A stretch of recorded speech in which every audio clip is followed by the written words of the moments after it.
Welcome back to the Grimm Chronicles. This is the 42nd episode. I am the Grimm Reader, and this is about my weekly reads since last time I filmed.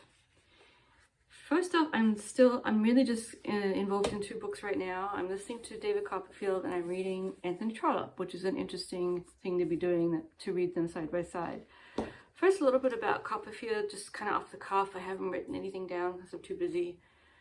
So I would say, if you know the story, I'm sure quite a few of you do, up until the time that he reaches his aunt, it's absolutely amazing. And it is, and since I'm teaching fairy tales, so to me, David Copperfield is a sort of, so we talk about the rise tale, and the rise tales involve a fall and then a rise. So Cinderella, sort of, she's where she is, and then the stepmother comes in and she falls, and then at the end she rises. And David Copperfield has that kind of fairy tale-esque movement. It goes up and down though. There's more than one fall. But the falls are very moving, like the little scene of little David Copperfield, barely making it to his aunt's is just extremely moving and sad, and sort of in this Victorian, how older people treated children type way. And then it changes. It's still very good, and I think it's actually really interesting what Dickens is doing here. It almost reminds me of the Russians in a certain sense. There are some similarities, specifically to Tolstoy, I think, more than Dostoevsky, to a certain degree. So we get Copperfield's growing up, and one thing that was really obvious is how self-conscious he was when he was a little poor boy, and extremely poor, and basically starving almost, and in a kind of weird survival mode.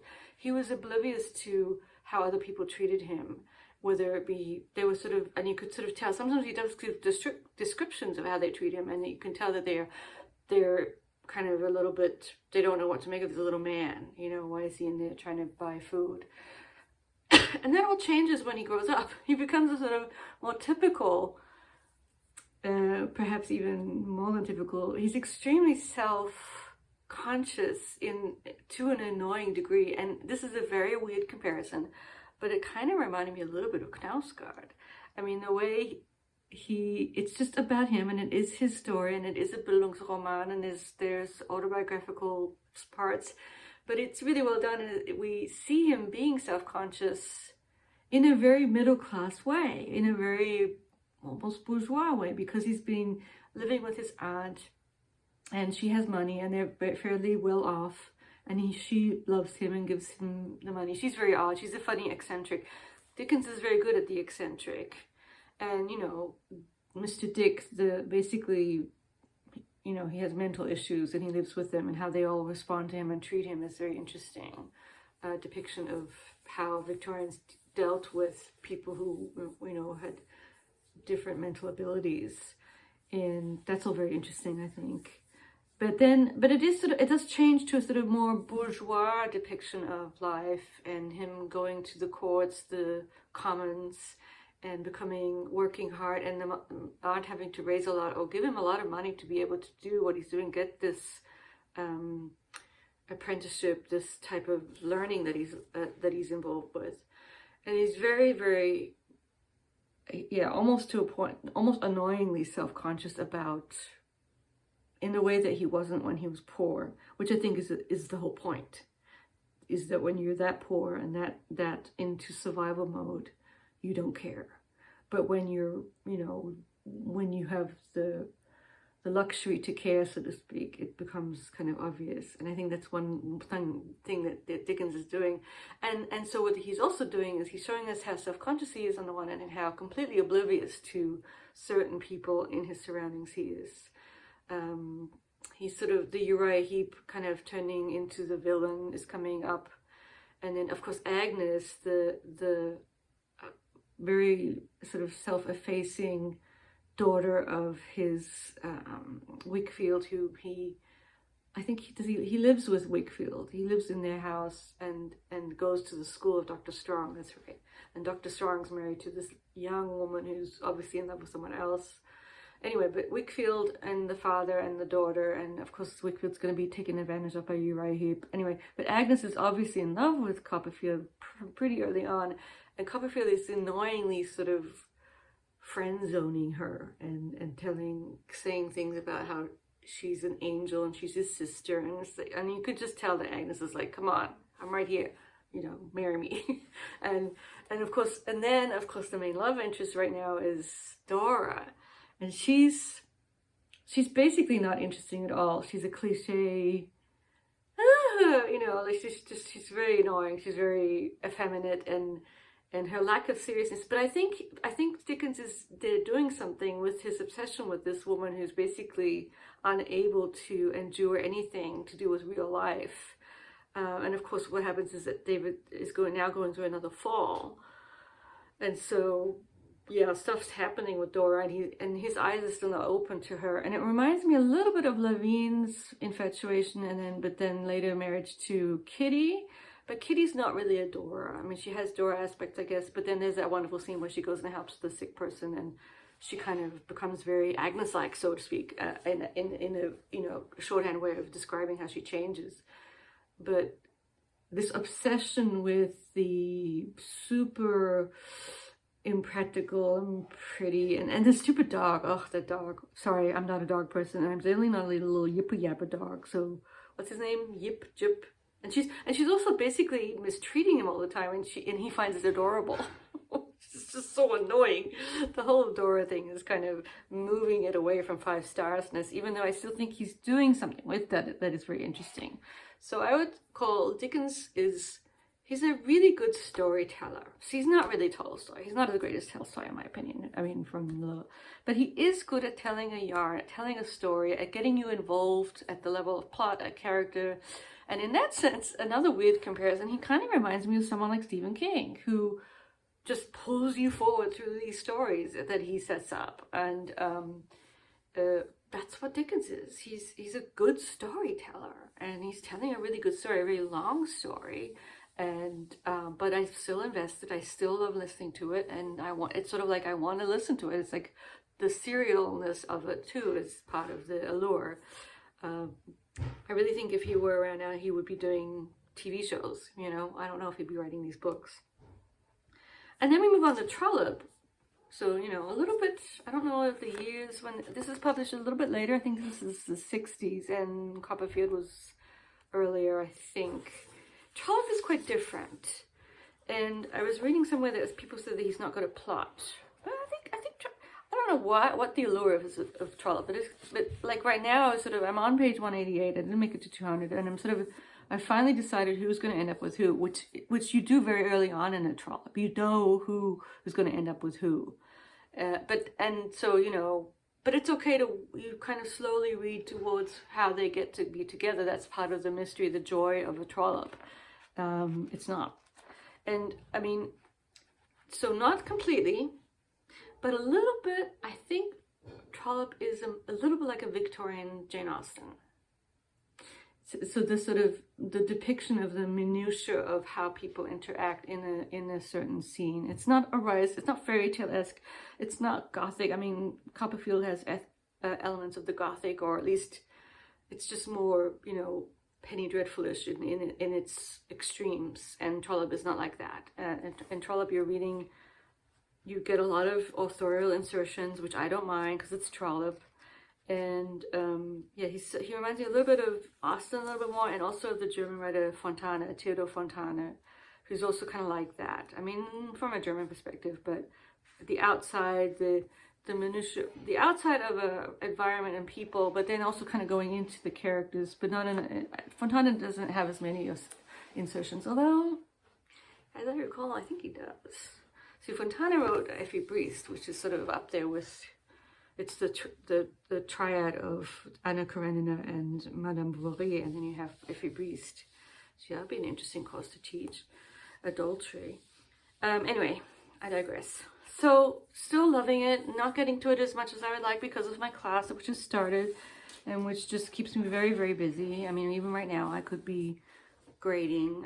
I'm even more tied to the computer than I am normally because it's an asynchronous class, and I just wanted to Don't worry, I'm not going to give you the whole class, but I just wanted to show you the book that I'm having them buy and that we're reading from is this collection of fairy tales edited by Jack Sipes, one of the, it's one of the names you hear right away in the fairy tale scholarly world. And, this is, I don't really focus that much on just German stuff. And maybe I should, but I've just, it has evolved into a European fairy tale class. And it's definitely European. It's very, very, it's nothing to do with the rest of the world, which is a pity, but that's just not my area. And that's for someone else to teach. And there's other great stuff there. But the two ones we start with, so the rubric is called Beastly Bridegrooms, because it's all about beasts who are bridegrooms. And we get right into the nitty gritty of, well, how is that going to work if a woman's supposed to marry a pig and all the kind of weirdnesses that go on with that. And both of the beasts in our first two stories are royalty or upper class. They're upper class pigs. And yeah, we have a lot of fun with this concept of the monster and the othering that takes place. How do the people react to this monster? And of course, at some point, the pig grows up and wants to be married and goes to the mother and says, "Find me a wife." And so, hilarity, but also kind of ensues as they go through the plot, as the plot goes forward. And the two stories there's an Italian story by an early writer from the 16th century, Straparola, which isn't really his name. It's just the kind of pseudonym he was given because no one really knows his name. It means kind of like the wordy one, I guess. And then the next one is the French, and it's quite a bit longer, the French fairy tale The Wild Boar by Madame Marie-Catherine d'Aulnoy. And that one has a lot of stuff going on, and it's from 1698, and the first one was from 1550. And then after that, I'm going to have them read a scholarly article that hones in on, it's called Pig or Prince, Monstrous Masculinity in The Wild Boar, Le Prince Macasson.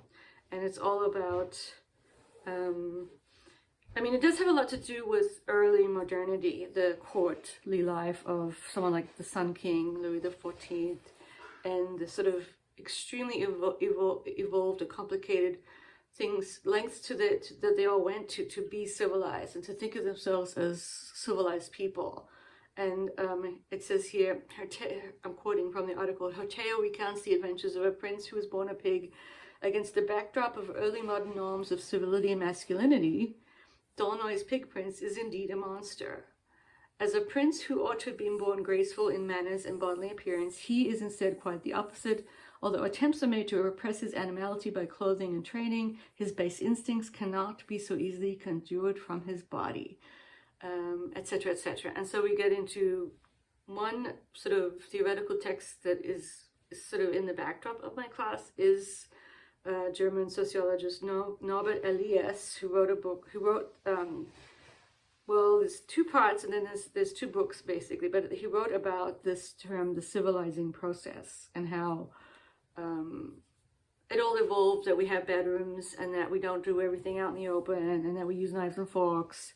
And that we don't, usually, bodily functions are kept private, and how that all kind of evolved. And then connecting it back to these fairy tales and how they're interrogating these movements. And in the Wild Boar specifically to do with masculinity. And yeah, it does get kind of, are all men pigs? Are all men monsters? This is, of course, something that needs to be discussed, especially these days, hashtag Me Too. So I love how these older tales can lead to quite interesting and thoughtful discussions about gender norms and, heteronormativity and all that good stuff. And I don't push it too much because these are undergrads. This is not a graduate class. So, but I do want them to read these theoretical texts a little bit, even if they struggle with them. Some of them will struggle with them. And, but I try and make it very open and low danger, and it works quite well. So and the asynchronous one, I'm not quite sure if it works in exactly the same way. I'm noticing, I have to sort of I can coax them more easily into more sort of where I want them to go with their thoughts in person. That's the difficulty with an asynchronous course. I don't really ever talk to them directly. It's all through their comments and through my videos. But you know what, we'll just figure it out. I mean, it's fine. If they just read and think on their own with my help, it may not be as, they may not have come to as many insights as I would like them to, but so be it. Yeah, and then that's just going to keep going with, I have had to cut a lot of my favorite texts from the sprint version of this course. For example, The Bloody Trimmer by Angela Carter. Actually, the whole Bluebeard, we're not going to have time to do the Bluebeard. And it's one of my favorites because it starts out very kind of, you know, Bluebeard is this misogynist who kills women and has them in his room.